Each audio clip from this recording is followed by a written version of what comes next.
Hey everyone, it's Joel from Talkin' Toys. It's another day, which means another toy review. And today we're going to be covering G.I. Joe Classified Series Sgt Stalker. So go ahead, sit back, relax, get yourself something to drink, and we'll go ahead and get this figure review started.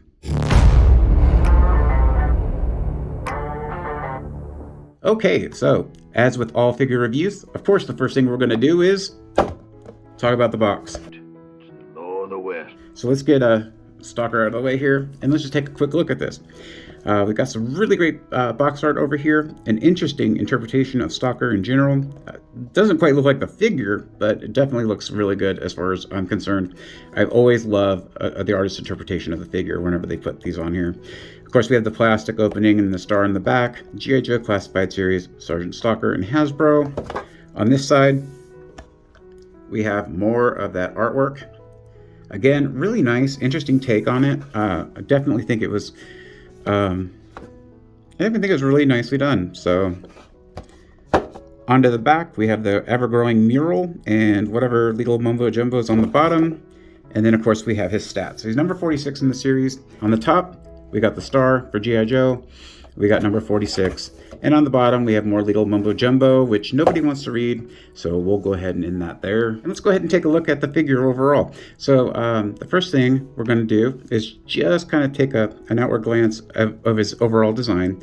Obviously, he's got his machine gun here. And the machine gun does have a removable clip. So you got the bullets done in a very nice kind of a brassy metallic paint. That just plugs in to the side here underneath the gun. We got a little hole here and a little peg right there. And it just goes back in like this. And it lines up with the feed on the gun itself. So it looks like you've got your ammo ready to go. He does have another assault rifle, or another submachine gun. And this one comes with its own clip. So you can actually pull the clip out and then put it back in because there is a port right there.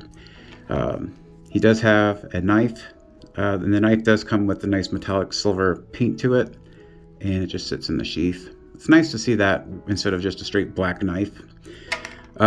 He does have a holster, and this holster actually goes with the submachine gun here, and it just parks in there. It's got a post to plug into his back.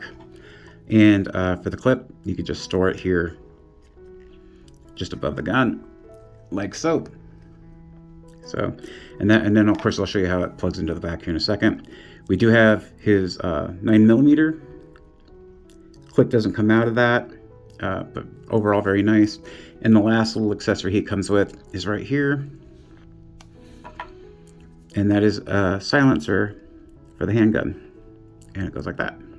So overall, it comes with a lot of cool, fun things. Oh, and he does come with his own beret that comes off, and you can actually take. Let's go ahead and take this. You can take his little poncho or whatever you want to call that off as well by taking his head off and popping it back on. So. With all of his accessories out of the way, let's go ahead and just take a quick look at the figure in general, and we'll go ahead and bring him up so we take a look at his face. Overall, very nice detail in the face, very old looking, very worn. You see he's got his mustache and his eyebrows. Their eyes are done pretty well, actually. The paint isn't all over the place, and of course it's just dark brown for the eyes there. On the side here, we do have the scar just above his ear, and then the hair is black and looks like kind of fades back out along the neck there. He can look about that far up. He can look about that far down. We do have a full 360, and as you saw before, he's on a ball peg for the neck. As we come down to the chest and shoulders, he's got some soft plastic here for his harness, but doesn't really interfere with movement or anything. There is an ab crunch, but mine actually doesn't work. I don't know if there's just something blocking it here, but it looks like this is more sealed than anything else. And then there's the cutout for the normal ab crunch there. He does have a little bit of a waist movement, which is cool. We do have shoulder, so the shoulders can come up about yay far. And of course we get him to go all the way around. And we do have a bicep swivel on him, pinless double elbow, wrist spin, but I am not seeing any kind of articulation to bend the wrist on this hand one way or the other. But on this hand, it looks like you can get a little bit of up and down movement. So you got that on that hand. His hips will go out yay far, knife not being in the way. And his leg will go about yay far high, but about yay far to the back there. We do have a thigh swivel, and we do have a pinless double knee joint. Not bad.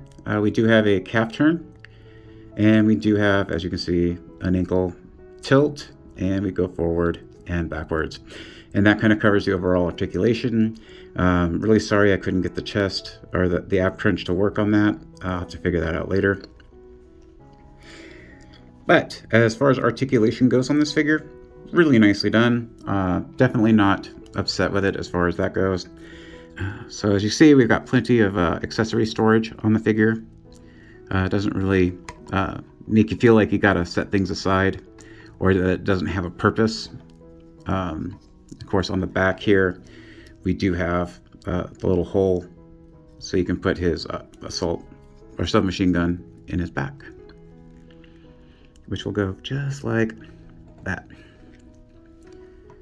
So, not too bad. And we have his beret back. I'm going to leave the little poncho thing off of him here in his submachine gun for the moment. I don't have another figure to compare him with this time, unfortunately, but he is definitely in that 6-inch line. And if you did want to see a comparison, I did a Marvel Legends Black Panther figure where I showed him in scale with that Black Panther. So if you see him popping up there, that's why. And that's my review of Sgt Stalker. Overall, I actually like this figure. It was definitely a much better experience to review this figure than when I was reviewing Spirit not too long ago. As you know, I was not very happy with that particular figure and all the problems that it had. So to get Sgt Stalker and not have those problems was definitely a breath of fresh air. If I had to give this figure an overall grade, I would definitely say somewhere about a 9, about a 9.2. As with all our reviews, if you're new to the channel, go ahead and give us a like and a subscribe. If you're returning, hey, how's it going? And don't forget to give us a like. It helps us a lot on this channel as we're growing, as we're continuing to hit 100 subscriptions or 100 people subscribing to the channel before the end of December. So we would love the support because we love you guys. That said, thanks for joining me on this review, as well as joining me while I do what I love to do, and that's talk about toys. See you on the next review.